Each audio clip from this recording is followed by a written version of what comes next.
Do I own that? I must, but where do I own it? Physical. Oh.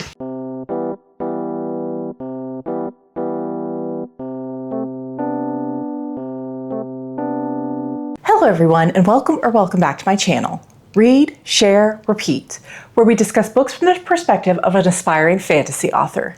Me, Carrie Share. And I am frankly stunned that I remembered that intro without having to look it up. Hey friends, as you guys probably know, I have taken a very extended hiatus from this channel. I don't recall if I really talked about it before I took the break here on this channel, but if you've been following along on my AuthorTube channel, you know that I decided to take a step back from making reading related content so I could focus all of my energy on writing. I still love reading, of course, and I still was reading just on a less frequent basis. And I found that trying to divide my energy between writing, making content for writing, and reading and making content for reading was not allowing me to really focus on what I was truly passionate about, which is, of course, writing my books. However, I have just completed a critical step of my writing journey, and that is that I completed draft 3 of my current work in progress, and I have sent it off to critique partners and beta readers for feedback for the very first time. As a result, I'm taking a little bit of a break from that project, and while I do have a new project that I am working on while I am waiting for that feedback, it's still in the very, very early stages and not really needing as much time and energy put into it as a draft does, which has opened up my schedule a little bit. And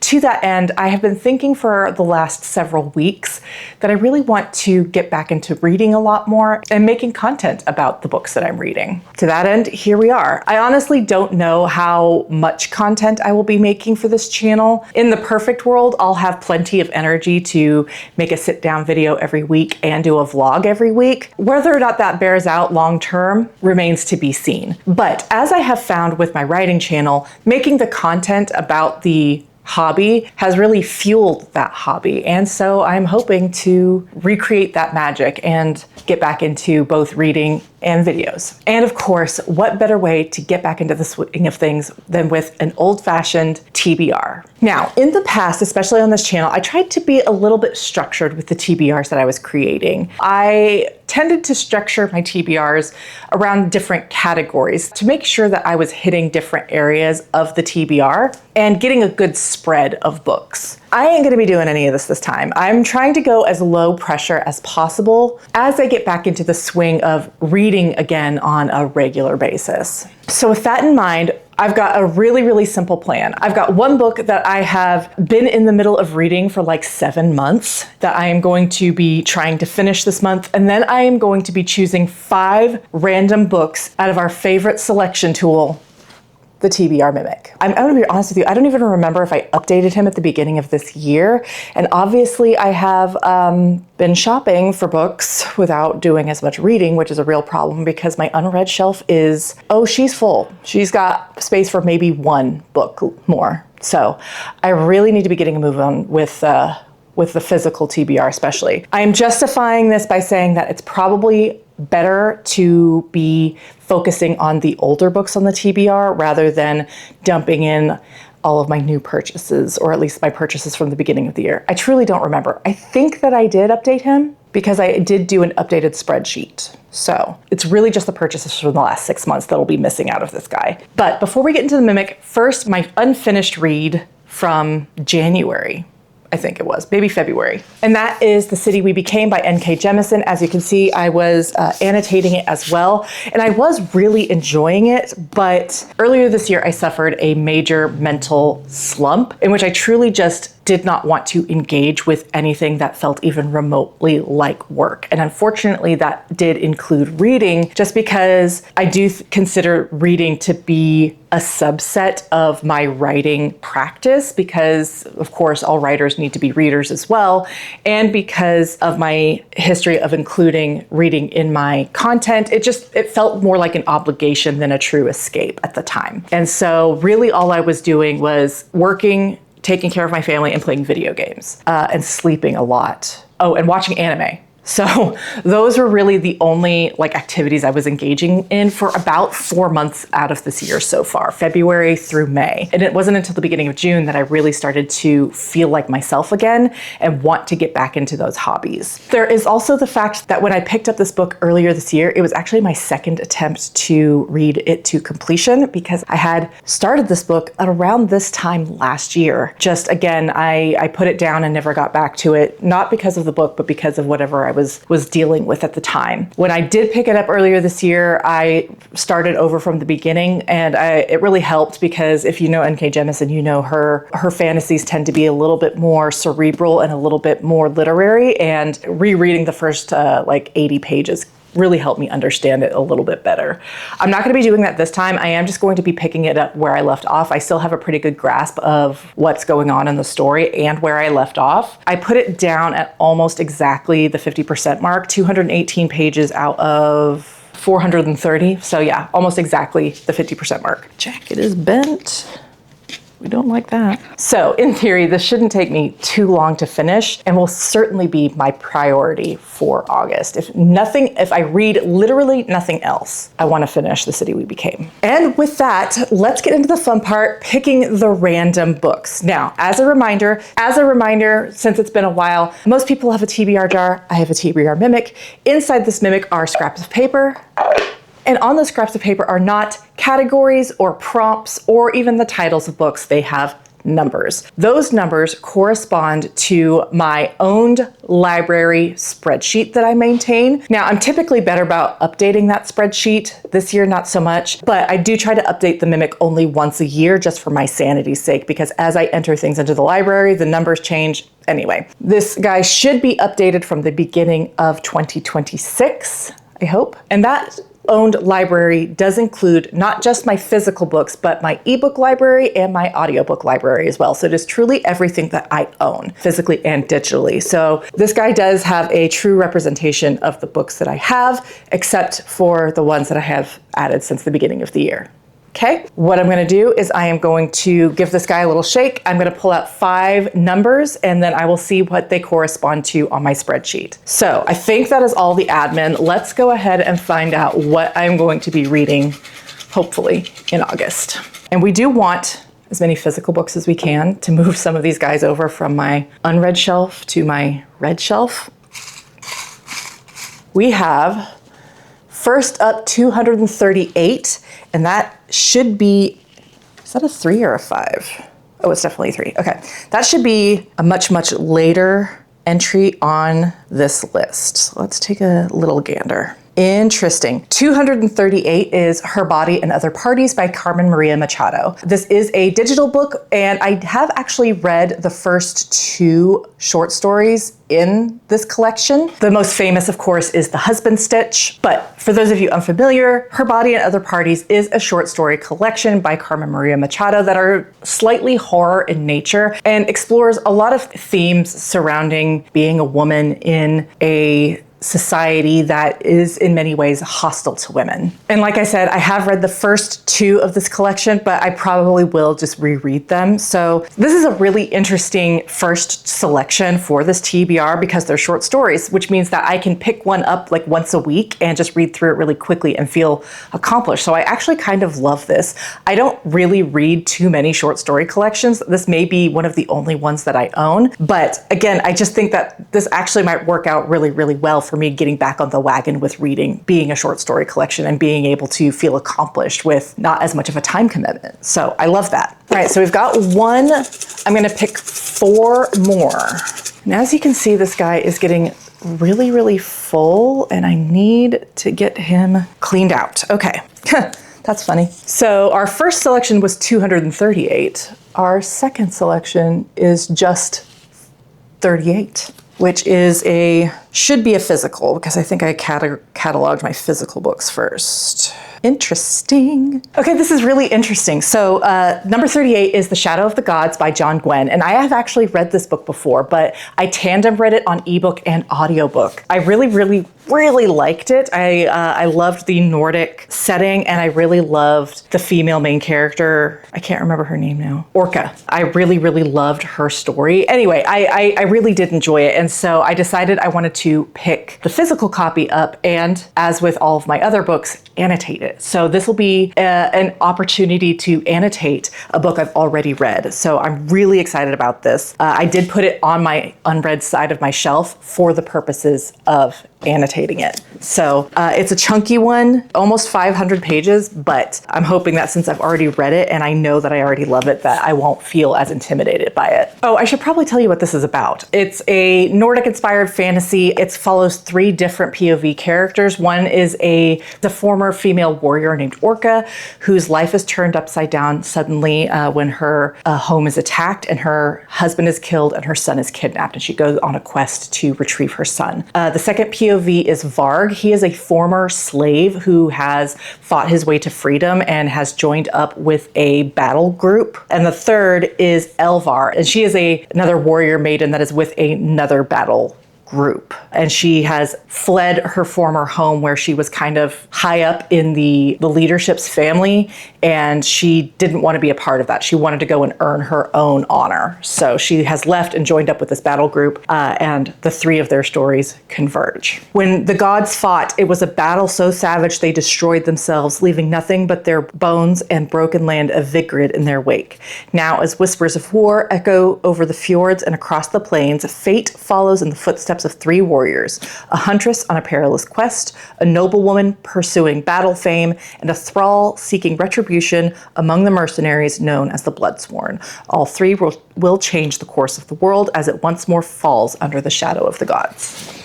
Okay, so I've got 3. We're halfway done, and I'm really excited about all of them so far. So, well done me.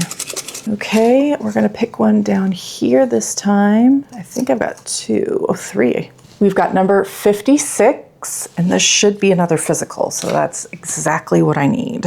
Oh, interesting. Okay, so number 56 is And the Sky Bled by S. Hati, and I truly know not a single thing about this. I think this is a book that came in a Caffeine and Legends book box a while back. Yeah, it must, because I've got a little book plate here, but I don't really know much about it. Amid the chaos of a dying city ruled by colonizers, 3 rivals, a thief, a slumlord, and an heiress, race to find a hidden cache of magic that will decide the city's fate. In the occupied city of, I'm going to butcher this, Tejamaya, Kalar, a magical fossil fuel, is found only in the blood rains that fall from the sky. While a 6-month drought has brought Tejamaya to a desperate standstill, rumors of a secret stash of magic propel 3 unlikely treasure seekers to risk everything. Tenacious and street-smart Zain Jatav has been forced to steal Kalar for her slumlord bosses for years. Finding the magic reserve might be her only key to freedom. But she'll have to contend with Iravan Kotar, a slumlord himself and an ambitious revolutionary hoping to use the same magic to save his people from the mysterious illness devastating the slums, and to bolster a fight against their oppressors. Meanwhile, heiress Anastasia Dracos has been vying for a seat on the ruling council of Tejamaya from the safety of a nearby island. With the hidden magic, she could finally take full control of the city and crush the slums beneath her unyielding fist. As Zain, Iravan, and Anastasia draw closer to finding the treasure, their paths tangle, and not for the first time. They met before, a decade ago, in a fire that destroyed each of their lives in different ways. Their reunion might bring the already weakened city to its knees. Exploring the devastating mechanisms of power, this Syrian climate fantasy breathes life into a crumbling world hovering on the brink of total destruction. I am jazzed. I love the twist that all 3 of these people who are going to be teaming up to obtain this treasure have met before. That's fascinating. A lot of times you'll see that 2 of them have, linked up before, but it's really rare that all 3 of them know each other already and have not formed a pre-made group, if that makes sense. And this is a perfect example of why I love the TBR Mimic so much. It's because I would not have selected this book on my own. It isn't something that has really jumped out at me. And by getting this as a random draw, it kind of forces me to step outside of, what I think I want to read and read something that might really be a new favorite. So we've got 4, 2 more. One from the bottom. Let's see what this is. This one is 163. 3. That could be anything. Do I own that? I must, but where do I own it? Physical. Oh. Where are you, sweet girl? What an interesting TBR this is turning out to be, because 163 turned out to be Catabasis by R.F. Kuang, and I only own that in this very beautiful Fairy Loot edition. Ooh, that makes me so nervous. I get so nervous reading my special editions because I don't want to ruin them. I want to be able to keep them really nice and pristine, not just for my shelves, but also if I don't end up liking the book, I want to give them to someone who will appreciate them more, who do love the books and will really love a special edition of it. I'm very, very nervous about actually handling and reading one of these Fairy Loot books. Like, I'm already just like, ooh, be careful, don't touch it, don't put your greasy fingers on it. Catabasis, I only know a little bit about it. I know it is about like a grad student who has to join up with a rival maybe to save their professor from hell. Grad student Alice Law has only ever had one goal: to become the brightest mind in the field of analytic magic. But the only person who can make her dream come true is dead, and inconveniently in hell. And Alice, along with her biggest rival, Peter Murdoch, is going after him. But hell is not as the philosophers claim. Its rules are upside down, and if she's going to get out of there alive, she and Peter will have to work together. That's if they can agree on anything. Will they triumph or kill each other trying? Okay. This is something that I'm going to read only like after I've showered and I'm in a clean room in a very pristine environment, so nothing terrible happens to this. Whew. Okay, this TBR is shaping up to be so wild. I've got such a good spread here, and again, this is the beauty of doing it this way and doing it through the TBR Mimic, because what a selection we've got here. All right, this will be our last one from the Mimic. Whoa, suicide bombers going on here. Okay, all right. This one is 271. Hopefully that's like an audiobook. It is. It is an audiobook. And this is The First Girl Child by Amy Harmon. Why do I own this on audio? Couldn't tell you. Probably because I have a bunch of credits on Audible and I was just buying literally anything. But I know nothing about this. From the New York Times bestselling author comes a breathtaking fantasy of a cursed kingdom, warring clans, and unexpected salvation.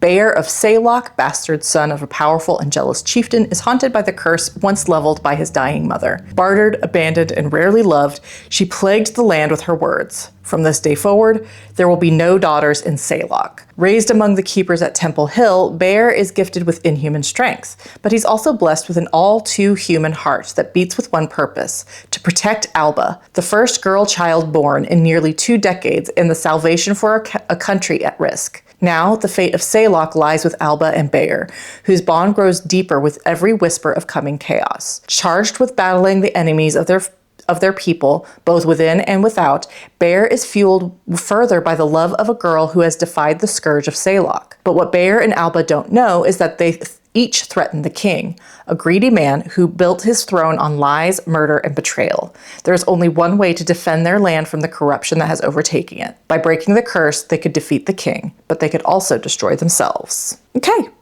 interesting. Again, Nordic fantasy, kind of got, what's that movie about where there were not any babies being born anymore? Kind of got those vibes. And I also like that it's an audiobook, which means that I can start listening to it right away in times where I otherwise wouldn't be able to read, like when I'm commuting to work or in the shower or doing dishes or whatever. So that means I can get through more books. So I'm pleased with that. That's it. I have my 6 books for the month, and I've got, funnily enough, a really interesting spread that includes some of the categories that I would have included in my previous breakdowns. So we've got a book that I had started in the previous month but not yet finished, with The City We Became. We have a reread, In the Shadow of the Gods, a book I knew literally nothing about, with And the Sky Bled by S. Hati. Whew. We've got a special edition read in Catabasis. And we also have Her Body and Other Parties by Carmen Maria Machado on ebook, and The First Girl Child by Amy Harmon on audiobook. Between all of those, I have my first TBR in at least since the beginning of the year, but on this channel, more than a year. Let me know in the comments which one of these you were most excited for me to read. And also just let me know what you've been up to, because I haven't been here in so long and I've really missed making content and talking to you guys. With that, thank you so much for watching. I so appreciate it. If you like my content and want to support the channel, please like and subscribe, or consider leaving a comment down below. In my next video, I don't know, maybe I'll have a little vlog for you. I hope you look forward to it, and I'll see you then. Bye.